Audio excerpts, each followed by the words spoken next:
Hello guys, welcome to Civil Mantra YouTube channel. तो आज हम पढ़ने जा रहे हैं अपनी यूनिट 4 का पार्ट 4, जिसमें हम कवर करने वाले हैं राइट टू इन्फॉर्मेशन एक्ट 2005।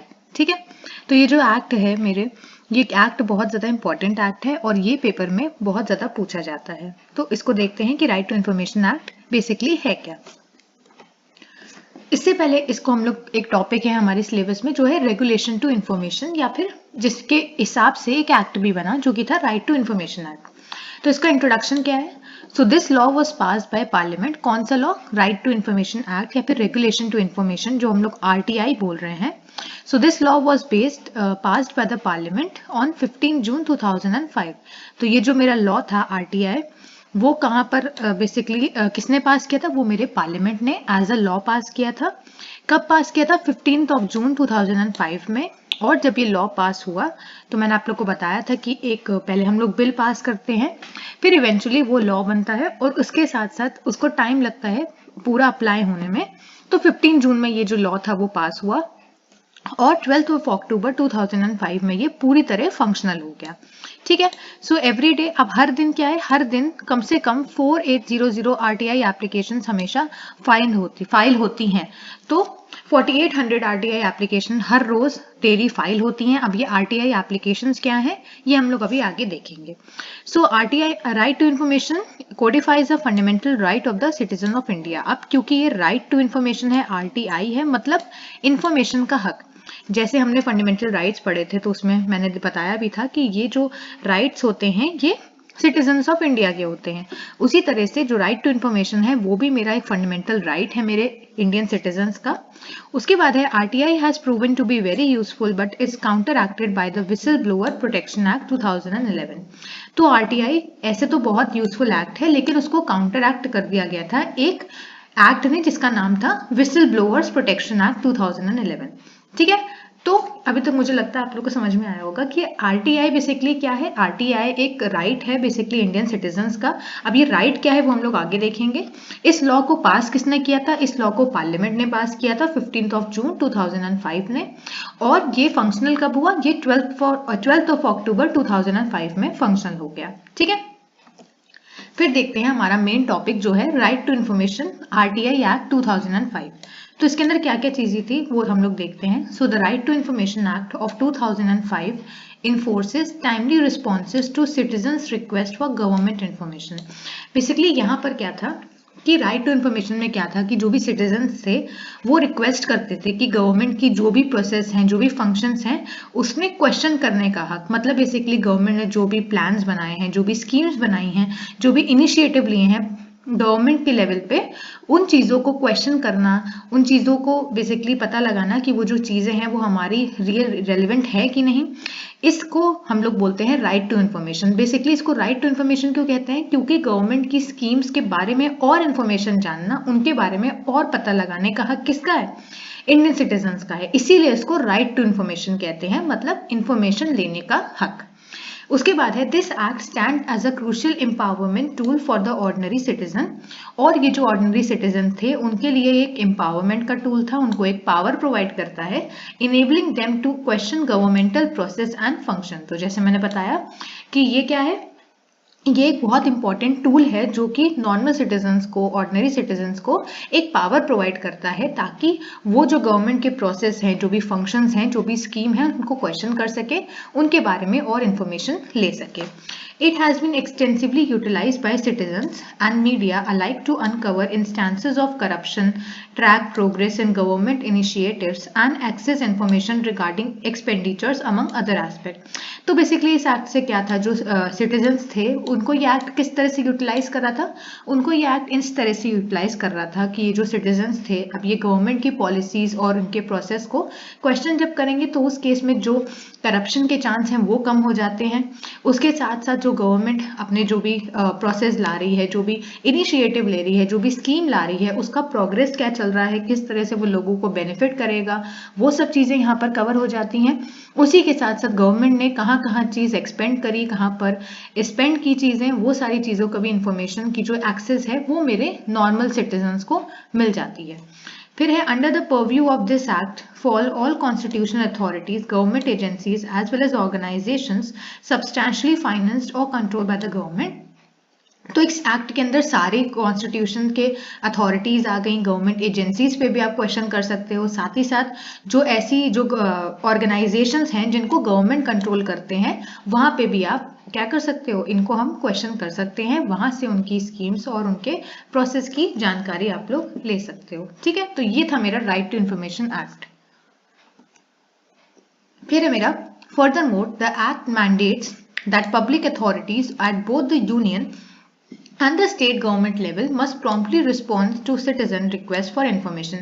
और इस एक्ट में ये मैंडेटरी कर दिया गया था कि जो भी पब्लिक अथॉरिटीज हैं, चाहे वो यूनियन लेवल पे हों चाहे वो स्टेट लेवल पे, जैसे मैंने बताया भी था फर्स्ट यूनिट में कि हमारे जो इंडिया में फेडरल सिस्टम चलता है जिसमें एक यूनियन गवर्नमेंट होती है, एक सेल्फ गवर्नमेंट होती है। तो जितनी भी अथॉरिटीज इस लेवल पे काम कर रही हैं, यूनियन के लेवल पे चाहे स्टेट के लेवल पे, वहाँ केस में जो भी पब्लिक अथॉरिटीज होंगी उनके पास उनका ये कर्तव्य है, उनको ये मैंडेटरी करा गया कि उनको जल्द से जल्द, प्रॉम्प्टली का मतलब क्या है, प्रॉम्प्टली का मतलब है कि उनको जल्द से जल्द रिस्पॉन्ड करना है जो भी सिटीजन्स हैं इंडिया के। मतलब सपोज करो कि जो भी मेरे इंडियन सिटीजन है उन्होंने एक पर्टिकुलर मैटर पे अपनी रिक्वेस्ट डाली कि हमें इस पर्टिकुलर मैटर की इन्फॉर्मेशन चाहिए, तो उस केस में जो पब्लिक अथॉरिटीज हैं उनको ये मैंडेटरी कर दिया गया कि आप प्रॉम्प्टली या फिर जल्दी से जल्दी इनको इन्फॉर्मेशन प्रोवाइड करने का जो काम है वो पब्लिक अथॉरिटीज को मिला। Additionally, the Act imposes penalties on authorities for delays in responding to citizens within the specified time frame। और यहाँ पर जैसे मैंने बताया कि जल्द से जल्द सिटीजन्स को रिस्पॉन्ड करना मैंडेटरी करा गया था, और अगर कोई अथॉरिटी डिले करती है, टाइम लगाती है लोगों की बेसिकली उनकी रिक्वेस्ट को फुलफिल करने में, उनको इन्फॉर्मेशन प्रोवाइड करने में, बेसिकली क्या होगा कि इन्फॉर्मेशन प्रोवाइड करने में वो डिले कर रही है एक पर्टिकुलर टाइम फ्रेम की, जैसे कि है कि 1 से 2 दिन में एक कोई भी टाइम फ्रेम होगा उसके हिसाब से अगर आपने डिले किया कि 1-2 दिन में आपने उन लोगों को रिस्पॉन्ड नहीं किया, तो उस केस में जो अथॉरिटीज हैं, public authorities both at the union and the state government level, उन पे पेनल्टीज लगेंगी और उनको वो पेनल्टीज भरनी पड़ेंगी। ठीक है, उसके बाद है कौन कौन सी इंफॉर्मेशन हम इंडियन सिटीजन्स आरटीआई के थ्रू ले सकते हैं, रिक्वेस्ट कर सकते हैं। सबसे पहली है citizens have the right to request any information from government authorities that can be disclosed to parliament। तो ऐसी सभी इंफॉर्मेशन की रिक्वेस्ट हम लोग डाल सकते हैं जो कि कहाँ पर है, गवर्नमेंट अथॉरिटीज पे हम लोग बेसिकली वहां से इंफॉर्मेशन ले सकते हैं, और जहां पर ऐसी इंफॉर्मेशन जो पार्लियामेंट में डिस्क्लोज हो सकती हो। तो ये याद रखिएगा कि अगर कोई भी इंफॉर्मेशन की रिक्वेस्ट आपको चाहिए तो उस केस में आपको ऐसी इंफॉर्मेशन की रिक्वेस्ट लेनी होगी जो कि पार्लियामेंट में डिस्क्लोज कर सकते हैं। नेक्स्ट है मेरा certain information that could impact India sovereignty and integrity is exempted from RTI scope. और ऐसी सभी चीजें, ऐसी सभी इंफॉर्मेशन की रिक्वेस्ट आप लोग नहीं डाल सकते हो जो कि इंडिया की सॉवरेनिटी और उसकी इंटीग्रिटी को बेसिकली भंग करे या फिर उसको कोई प्रॉब्लम क्रिएट करे। तो नेशन की सिक्योरिटी को मेंटेन करने के साथ साथ आरटीआई में कुछ ऐसी चीजें हैं जो कि नॉर्मल सिटीजन्स से अलग रखी गई हैं, वो नॉर्मल सिटीजन्स उस चीज की इंफॉर्मेशन नहीं ले सकते हैं, जैसे कि कोई इंडिया में जो भी चीज होती हैं जो वॉर से रिलेटेड होंगी वो चीजें यहाँ पर डिस्क्लोज नहीं कर सकते हैं। ठीक है, फिर इंफॉर्मेशन कंसर्निंग, जैसे मैंने बताया भी कि इंटरनल सिक्योरिटी, हमारी इंडिया की सिक्योरिटी की जो चीजें हैं वो, फिर फॉरेन रिलेशंस क्या है, intellectual property rights and cabinet discussion are all exempted from the purview of the RTI. तो इसी के कंटिन्यूएशन में ये पॉइंट हो गया कि ऐसी सभी इंफॉर्मेशन जो कि इंडिया की सिक्योरिटी को प्रॉब्लम कर सकती है, या फिर जो फॉरेन रिलेशंस हैं इंडिया के दूसरी कंट्री के साथ, या फिर जो इंटेलेक्चुअल प्रॉपर्टी राइट्स है जो हम लोगों ने पढ़ा भी हुआ है उससे रिलेटेड, या फिर कैबिनेट की मीटिंग में जो भी डिस्कशन हुआ वो डिस्कशन कोई भी सिटीजन उस चीज की इंफॉर्मेशन नहीं ले सकता है। बाकी आप इंफॉर्मेशन ले सकते हो जो भी गवर्नमेंट की पॉलिसीज हैं, प्रोग्राम है, लेकिन इन सब चीजों को आरटीआई के जो बोल सकते हो, आरडीआई का जो भी उसका करिकुलम है, जो भी उसका मेन है, उसमें से ये चीजें हटा दी गई हैं, उनमें से ये चीजें इंक्लूड नहीं की गई हैं। ठीक है, तो right to information in short क्या है, राइट टू इन्फॉर्मेशन है इंफॉर्मेशन लेने का हक जो कि नॉर्मल सिटीजन्स के पास होता है, जहां पर वो गवर्नमेंट की पॉलिसीज, प्रोसेस, उनके जो फंक्शंस हैं उनको क्वेश्चन कर सकते हैं। कुछ चीजें इसमें से एग्जेम्प्टेड है और बाकी सारी चीजें इसमें आप क्वेश्चन कर सकते हो। ठीक है, अब है कि आरटीआई का ऑब्जेक्टिव क्या है। तो एक तो ऑब्जेक्टिव हम लोगों ने अभी पढ़ा था कि यहाँ पर क्या होगा, कि अगर आप क्वेश्चन करोगे तो उस केस में करप्शन होने के चांसेस कम है। उसके साथ साथ in a country where the national motto is Satyameva Jayate, जो हमें सबको पता है कि ट्रुथ अलोन शैल ट्रायम्फ, की सच ही सब कुछ है। We have found media reports of more than 311 instances of attack on or harassment of citizen seeking information under the right to information act. And indeed, the basic objective of the Right to Information Act, RTI Act, is to empower the citizens and promote transparency। तो जैसे मैंने पहले ही बताया था, ये जो act है ये सिटीजन्स को एक ऐसी पावर दे देता है जिससे वो गवर्नमेंट की फंक्शंस और उनके प्रोसेस को क्वेश्चन कर सके, और इसके साथ साथ जो हमारी गवर्नेंस है, गवर्नमेंट कैसे काम कर रही है, उसमें एक ट्रांसपेरेंसी मेंटेन हो सके। ट्रांसपेरेंसी का मतलब है कि ऐसी चीजें जो गवर्नमेंट हमारे लिए कर रही है वहां पर एक ट्रांसपेरेंसी हो, ओपेकनेस नहीं होनी चाहिए। मतलब कि अब गवर्नमेंट हमारे लिए कुछ प्रोसेस या फिर कुछ स्कीम्स लॉन्च कर रही है और उसमें क्या क्या अंदर चीजें चल रही हैं ये हमें इसके बारे में पता ही नहीं है, तो इससे क्या होगा, इससे हमें गवर्नमेंट पे उतना बिलीव नहीं हो पाएगा कि गवर्नमेंट हमारे वेलफेयर के लिए कुछ कर रही है कि नहीं कर रही है। इसीलिए यहाँ पर ये राइट टू इन्फॉर्मेशन एक्ट बनाया गया ताकि गवर्नमेंट के जो भी पॉलिसीज हैं, जो भी स्कीम्स हैं, वो लोग नियर फ्यूचर या फिर लॉन्च कर चुके हैं वहां पर हम क्वेश्चन कर सकें और इससे ट्रांसपेरेंसी मेंटेन हो पाए। ठीक है, उसके बाद है अब इसका मेन ऑब्जेक्टिव क्या था। The main objective of RTI act is to empower the citizen and promote transparency among the people about the workings of the government, जो हमने ऊपर भी कवर किया। Since the act gives power to the common people to seek information from the government, it makes the government accountable for their work done. This way the act will protect the government from doing any wrong work like corruption etc.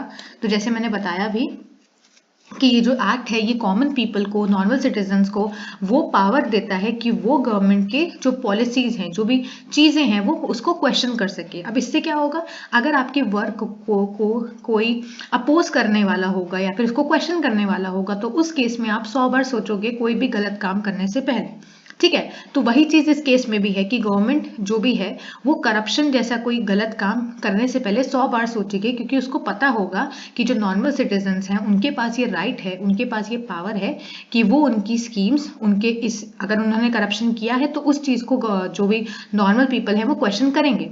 तो इस case में ये जो corruption का aspect है वो भी बहुत कम हो जाता है आरटीआई की वजह से। ठीक है, अब what kind of information is covered under the RTI. So the information can be in any form like audio, email, press, document, files, records, contracts, paper, sample, etc. or any other material which is in electronic form. तो basically यहाँ पर ये बताया गया है कि किस तरह की इंफॉर्मेशन आरटीआई एक्ट के अंदर कवर की जाती है।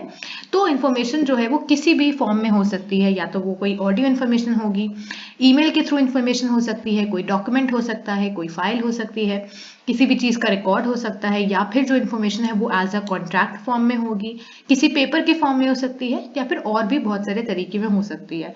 हो सकता है जो इन्फॉर्मेशन है वो इलेक्ट्रॉनिक फॉर्म में भी हो। The scope of information also covers the private body and where the information of the private body is accessible to the public authority under any provided law. The government is going to introduce a bill to amend the RTI Act 2005, which will change pay and allowances of information commissioners who currently enjoy benefits equivalent to election commissioners.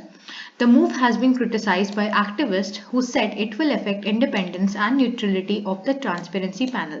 तो basically यहाँ पर क्या था कि RTI act में अब क्योंकि ये आरटीआई एक्ट है तो यहाँ पर कुछ कमिश्नर्स, कुछ लोग काम करते हैं जो आपको बेसिकली इंफॉर्मेशन प्रोवाइड करेंगे। ठीक है, लेकिन क्या हुआ कि गवर्नमेंट ने, अभी हम लोग देखेंगे भी कि आरटीआई में क्या क्या अमेंडमेंट हुआ, तो गवर्नमेंट ने बेसिकली सोचा कि हम लोग एक बिल के थ्रू उन्होंने इंट्रोड्यूस किया कि आरटीआई एक्ट में कुछ अमेंडमेंट होने चाहिए, जिससे क्या होगा कि जो भी पे है, जो भी अलाउंसेज हैं जो आरटीआई के कमिश्नर्स को मिल रहे हैं वो कुछ उनको चेंज करने का बेसिकली यहाँ पर प्रस्ताव रखा गया।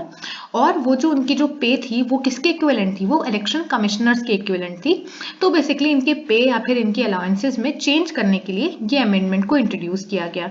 और ये जो मूव था गवर्नमेंट की तरफ से वो बहुत से लोगों ने क्रिटिसाइज भी किया। अब ये क्यों क्रिटिसाइज किया, ये इसीलिए क्रिटिसाइज किया कि अगर जो कमिश्नर्स हैं उनकी पे में अगर किसी भी तरह का वेरिएशन आया तो हो सकता है कि वो जो यहाँ पर लोगों को इन्फॉर्मेशन दे वो इन्फॉर्मेशन ज्यादा सही ना हो, और इससे क्या होगा, जो भी ट्रांसपेरेंसी हम लोग देख रहे थे, जो लोगों को पावर मिली थी कि वो ट्रांसपेरेंसी को प्रमोट करें, वो ट्रांसपेरेंसी यहाँ पर मेंटेन नहीं हो पाएगी।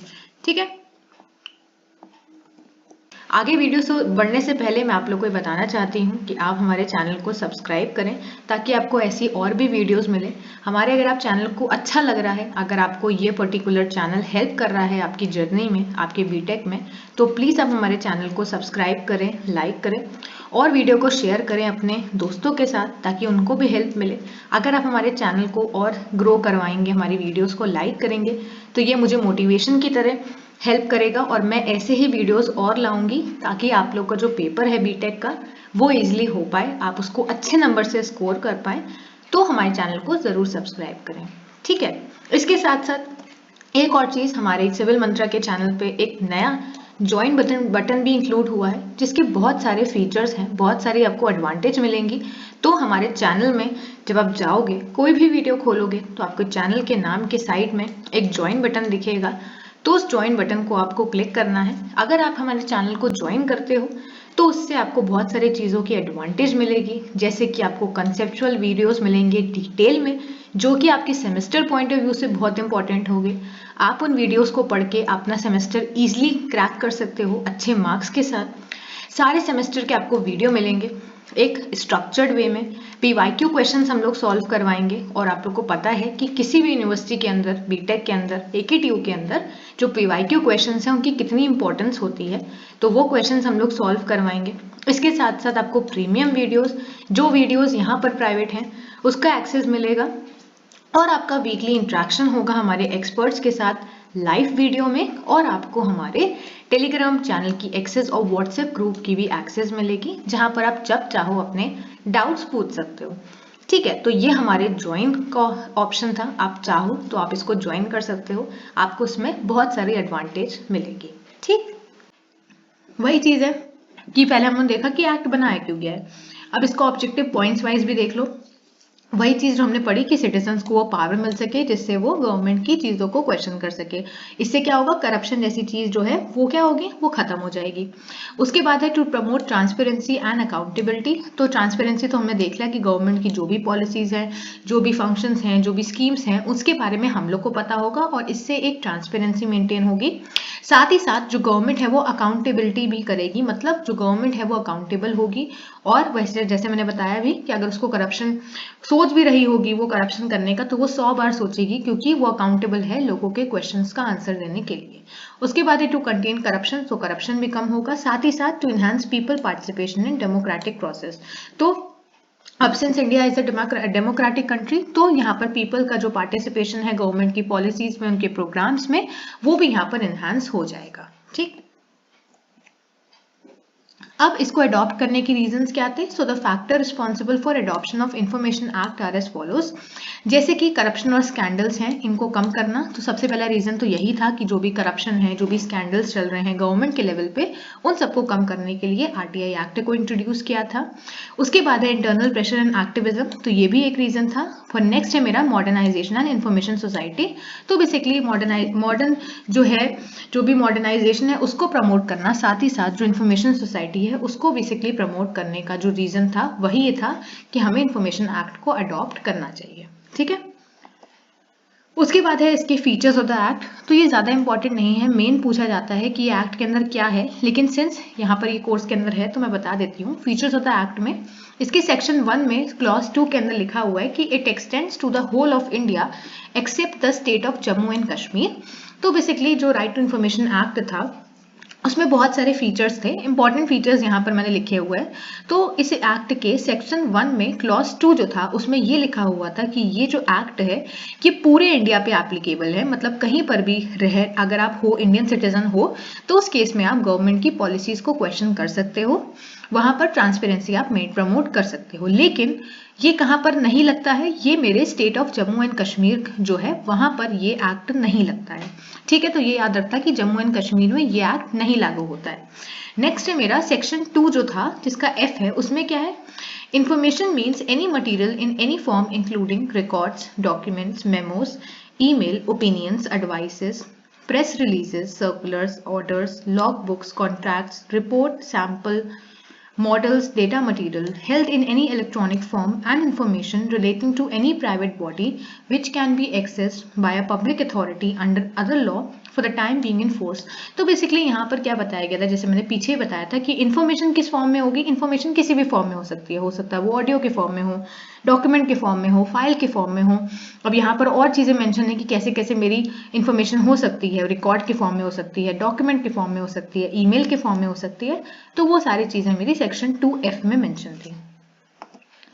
फिर आता है मेरा सेक्शन 2 का जो जे था, उसमें क्या था, so the right to information means the right to information accessible under this act which is held by or under the control of any public authority and include the rights to, जैसे मैंने बताया कि यहाँ पर public authorities involve होती हैं state और central level दोनों के ऊपर, और उनका ये बेसिकली मैंडेटरी कर दिया गया कि वो लोगों के क्वेश्चंस का आंसर प्रॉम्प्टली दें। और मैंने बताया भी था पीछे कि अगर ये जो अथॉरिटीज है ये लोगों का आंसर प्रॉम्प्टली नहीं देती हैं, डिले करती हैं, तो उस केस में इनको पेनल्टी भी भरनी पड़ती है। ठीक है, अब ये राइट क्या होगा, यहाँ पर इंस्पेक्शन होगा उनके वर्क का, डॉक्यूमेंट का, रिकॉर्ड का।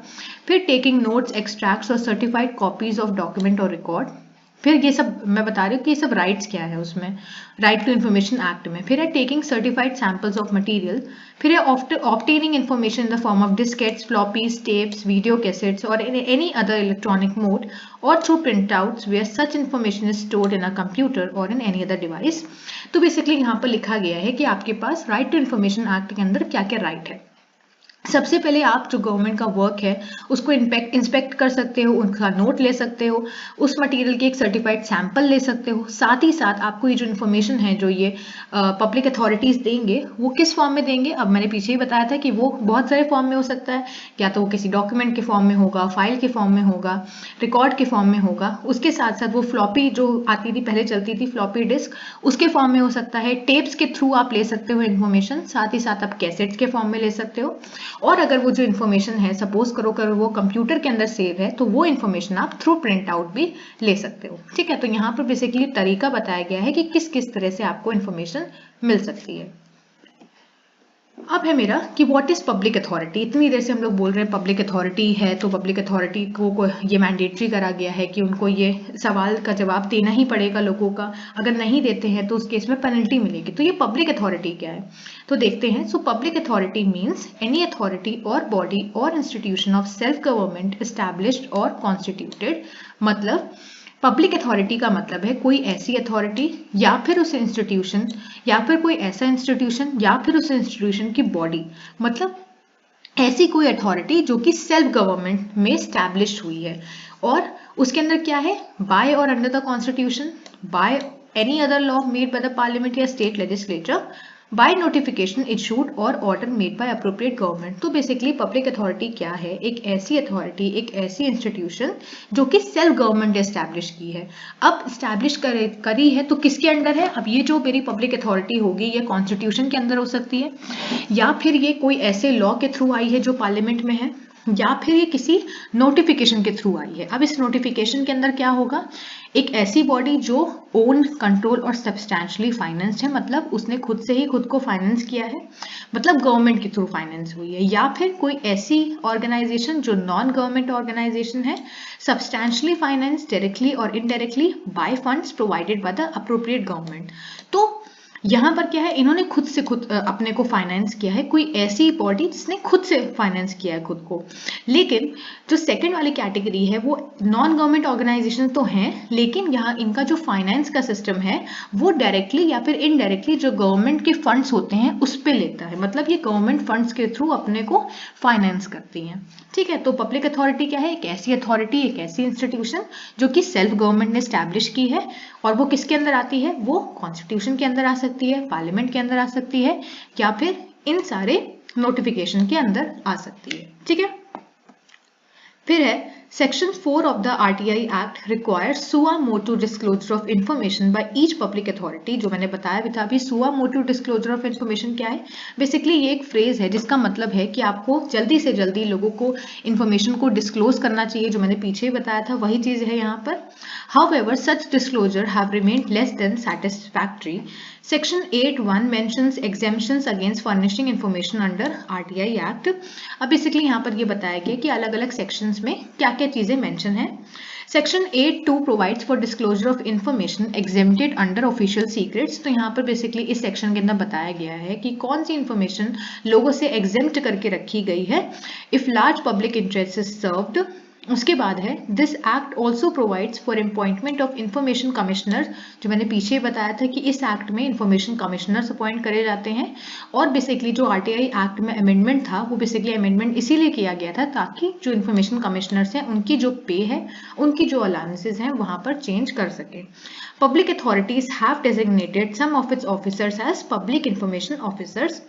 और जो पब्लिक अथॉरिटीज के जो लोग थे उसमें से कुछ लोग मेरे पब्लिक इंफॉर्मेशन ऑफिसर भी बन गए थे। They are responsible to give information to a person who seeks information under the RTI act. और यही जो लोग हैं यही रिस्पॉन्सिबल हैं लोगों की इंफॉर्मेशन उनको देने के लिए आरटीआई एक्ट के अंडर जो लिखा हुआ है। ठीक है, टाइम पीरियड क्या है? मैंने बताया था कि कुछ पर्टिकुलर टाइम पीरियड अगर उन्होंने नहीं उस टाइम पीरियड में रिस्पॉन्स किया पब्लिक अथॉरिटी ने तो उनको पेनल्टी देनी पड़ती है। तो वो टाइम पीरियड क्या है? So in normal course information to an applicant is to be supplied with in 30 days from the recipient receipt of the application by the public authority. ठीक है, तो यहाँ पर बेसिकली क्या बताया गया है कि अगर किसी जो एप्लीकेंट है उसने अपनी रिक्वेस्ट डाली इन्फॉर्मेशन को लेने की कि उसको पर्टिकुलर मैटर में इन्फॉर्मेशन चाहिए, तो उस केस में 30 दिन जब से उसने उसकी एप्लीकेशन किसी पब्लिक अथॉरिटी को रिसीव हुई है उसके 30 दिन के अंदर अंदर पब्लिक अथॉरिटी मैंडेटली उनको आंसर देना पड़ता है उनके क्वेश्चंस का, वहां पर उनको सारी इंफॉर्मेशन देनी पड़ती है। अब है if the information sought concerns the life और liberty of a person it shall be supplied with in 48 hours. लेकिन कोई ऐसी इंफॉर्मेशन जिससे किसी पर्सन की लाइफ अगर वो कंसर्न है तो कि मतलब कोई भी पर्सन है वो अपनी इंफॉर्मेशन वहां पर लेने आया है और वहां पर उसकी लाइफ उससे कंसर्न है तो उस केस में जो इंफॉर्मेशन है वो जल्द से जल्द देनी चाहिए और वो कम से कम 48 आवर्स के अंदर अंदर मिल जानी चाहिए उस पर्सन को। उसके बाद है in case the application is send through the assistant public information officer, जो मैंने पीछे बताया था कि कुछ जो पब्लिक अथॉरिटी होती है वो पब्लिक इंफॉर्मेशन ऑफिसर बन जाते हैं और it is send to a wrong public authority. मतलब ये जो एप्लीकेशन है जो पर्सन है उसने अगर रिक्वेस्ट डाली कि उसको एक पर्टिकुलर इन्फॉर्मेशन चाहिए और वो जो रिक्वेस्ट है वो किसी गलत पर्सन पे चली गई, मतलब वो किसी असिस्टेंट पब्लिक इंफॉर्मेशन ऑफिसर जो है उसके थ्रू चली गई या फिर वो किसी गलत पब्लिक अथॉरिटी पे चली गई, तो उस केस में क्या होगा 5 days shall be added to the period of 30 days और 48 hours as the case may be. तो उस केस में क्या होगा क्योंकि ये गलत पब्लिक अथॉरिटी पे के पास चली गई है तो उस केस में 5 दिन और ऐड हो जाएंगे। मतलब अभी तक आपको 30 दिन मिल रहे थे, फिर आपको 35 days मिलेंगे और अगर 48 आवर्स था तो उसमें 48 आवर्स में 5 घंटे और ऐड हो 5 दिन और ऐड हो जाएंगे। ठीक है, उसके बाद है अब ये इंपॉर्टेंस इसकी क्या है आरटीआई एक्ट की। So the RTI act 2005 did not create a new bureaucracy for implementing the law. तो बेसिकली जो आरटीआई एक्ट था उसने कोई न्यू ब्यूरोक्रेसी जो एक सिस्टम होता है जहां पर ब्यूरोक्रेसी क्या है बेसिकली देखो ब्यूरोक्रेसी होता है एक ऐसा सिस्टम ऑफ गवर्नमेंट जहां पर जो लोगों की पावर्स हैं जो उनकी पावर्स का जो डिवीजन करा गया है वो उनके लेवल के बेसिस पे किया गया है। जैसे ग्रुप ए ऑफिसर्स की इनकम अलग होगी, ग्रुप बी की अलग होगी, इस तरह से। तो यहाँ पर इसने जो आरटीआई एक्ट था इसने कोई नई ब्यूरोक्रेसी नहीं बनाई, इसने सिर्फ बस क्या किया इसने एक लॉ बनाया लोगों को बेनिफिट पहुंचाने के लिए, लोगों को पावर देने के लिए। Indeed it tasked and mandated officials in every office to change their attitude and duty from one of the secrecy to one of the sharing and opinions। तो बेसिकली यहाँ पर क्या था कि आरटीआई एक्ट में ये मैंडेटरी कर दिया गया जो ऑफिशियल्स हैं जो भी लोग हैं जो पब्लिक अथॉरिटीज हैं उनको अपना बिहेवियर चेंज करना चाहिए, अपना एटीट्यूड चेंज करना चाहिए। जहां वो सोच रहे हैं कि उनको जो भी चीजें हैं वो सीक्रेटली करनी है तो इस सीक्रेटली से उनको कहाँ जाना है, उनको जाना है ओपिनियंस पे और उनको ट्रांसपेरेंसी को मेंटेन करना है, लोगों को इन्फॉर्मेशन देनी है। So it carefully and deliberately empowered the Information Commission to be the highest authority in the country with the mandate to order any office in the country to provide information as per the provisions of the Act, and it empowered the commission to fine any official who did not follow the mandate। जो मैंने पीछे ही बताया था कि information commission के अंदर हर एक person की हर एक जो भी अथॉरिटी है उसकी ये ऑब्लाइजेटरी कर दिया गया, मैंडेटरी कर दिया गया कि उसको लोगों के इन्फॉर्मेशन, जो भी क्वेश्चन हैं उसको इन्फॉर्मेशन देनी है। और अगर ये जो कमीशन है ये उसकी बेसिकली रिस्पॉन्सिबिलिटी है, उसके पास ये पावर दी गई कि अगर कोई ऐसा ऑफिशियल है, अगर कोई ऐसी पब्लिक अथॉरिटी है जो लोगों के जो भी प्रॉब्लम्स हैं, जो भी उनको आंसर्स हैं नहीं दे रही है, तो उस केस में वो उनसे पेनल्टी ले सकती है।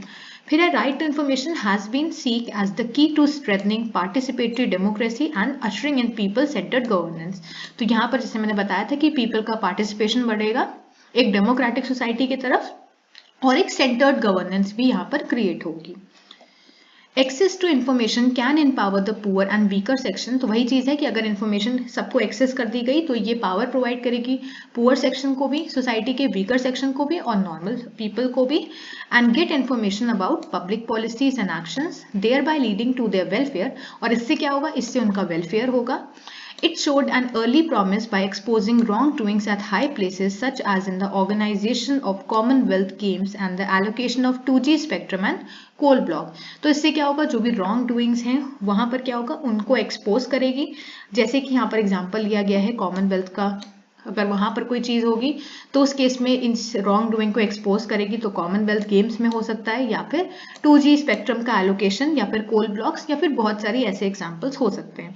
So right to information open up government records to public scrutiny, thereby arming citizens with a vital tool to inform them about what the government does and how effectively, thus making the government more accountable। तो ये मोर accountable का तो हमने point पहले ही पढ़ लिया था कि गवर्नमेंट अकाउंटेबल हो जाती है। साथ ही साथ जो गवर्नमेंट के रिकॉर्ड्स हैं, जो गवर्नमेंट की पॉलिसीज हैं, वो ओपन हो जाती है, उसमें ट्रांसपेरेंसी मेंटेन होती है और वो पब्लिक को ईजिली एक्सेसिबल हो जाती है। Improve decision making by public authority by removing unnecessary secrecy। और इससे क्या होगा, जो पब्लिक अथॉरिटी सीक्रेटली अपना काम करते हैं वहां पर वो सीक्रेसी भी रिमूव हो जाएगी। अब आरटीआई को इंट्रोड्यूस करने में क्या क्या चैलेंजेस हुए। So different type of information is sought which has no public interest and sometimes can be used to misuse the law and harass the public authorities.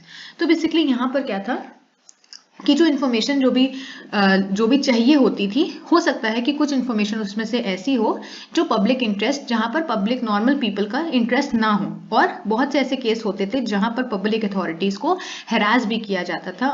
जैसे वो उन्होंने टाइमली किसी चीज का आंसर नहीं दिया क्योंकि उसमें ज्यादातर लोगों का इंटरेस्ट नहीं था, तो उस केस में उनको हैरास भी किया जा रहा था। तो सबसे बड़ा चैलेंज यहाँ पर यही था। जैसे कि asking for desperate and voluminous information, मतलब जो पब्लिक अथॉरिटीज थी उसमें नॉर्मल जो पीपल थे वो बहुत ज्यादा हैवी अमाउंट, मतलब बहुत ज्यादा इन्फॉर्मेशन मांग रहे थे। साथ ही साथ to attain publicity by filing RTI. तो यहाँ पर क्या था, जो लोग थे वो पब्लिसिटी लेने लगे आरटीआई को फाइल करके, वो पब्लिसिटी चाह रहे थे कि उन्होंने आरटीआई एप्लीकेशन फाइल किया तो उनको पब्लिसिटी मिले। उसके बाद है RTI filed as vindictive tool to harass or pressurise the public authority. जो मैंने बताया कि पब्लिक अथॉरिटी को के ऊपर प्रेशर डालना, उनको हरास करना भी आरटीआई में होने लगा था। Because of the illiteracy and unawareness among the majority of the population in the country, the RTI can not be exercise.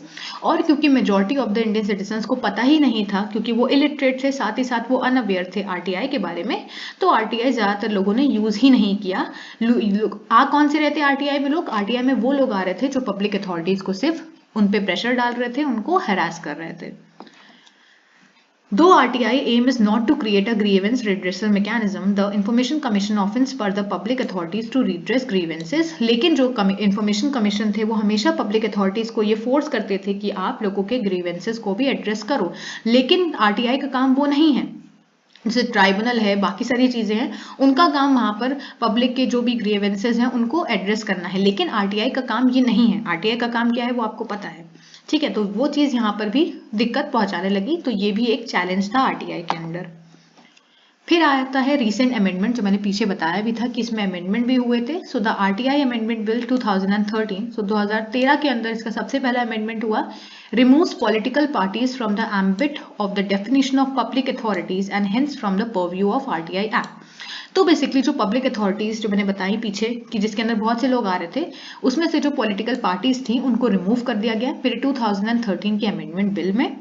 फिर उसके बाद आता है the draft provision 2017 which provide for closure of case in case of death of the applicant can lead to more attacks on the lives of whistleblower।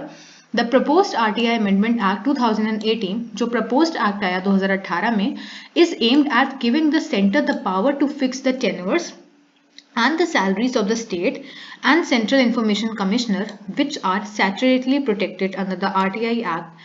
The move will dilute the autonomy and independence of CIC.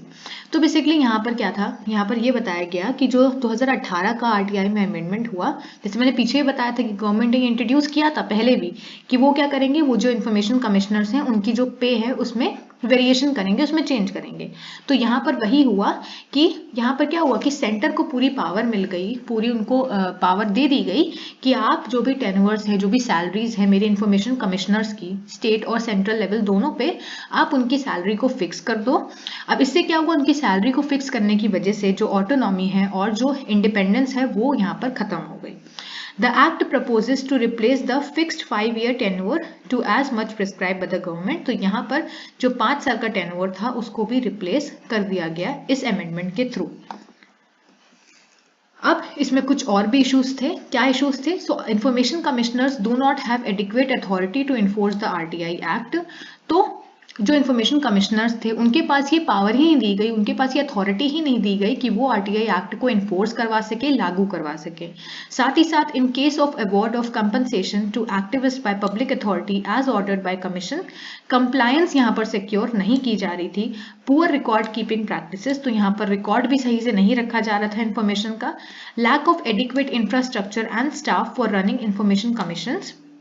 तो ये जो information commission चल रहे थे जहां पर लोगों को इन्फॉर्मेशन प्रोवाइड करी जा रही थी, वहां पर इंफ्रास्ट्रक्चर की कमी होने की वजह से, साथ ही साथ स्टाफ मेंबर्स की कमी होने की वजह से ये जो था इन्फॉर्मेशन कमीशन वो सही से नहीं रन कर पा रहा था। फिर है dilution of supplementary laws like whistleblowers protection act, और इससे क्या हुआ, जो विसल ब्लोअर प्रोटेक्शन एक्ट था वो भी वहां पर खत्म हो गया, वो वहां पर डायल्यूट हो गया। ठीक है, अब कंक्लूजन क्या है? So the right to information act was made to achieve social justice, transparency and to make accountable government, but this act has not achieve its full objective due to some impediment created due to systematic failure. तो इनके जो system में जो problem थी, जैसे मैंने बताया अभी कि इंफ्रास्ट्रक्चर प्रॉब्लम थी और स्टाफ मेंबर्स में प्रॉब्लम थी, तो उस वजह से थे तो उसके ऑब्जेक्टिव बहुत सारे कि लोगों को ट्रांसपेरेंसी प्रमोट करना चाहिए, सोशल जस्टिस अचीव होगा, लेकिन ये अपने फुल ऑब्जेक्टिव्स को वहां पर अचीव नहीं कर पाया।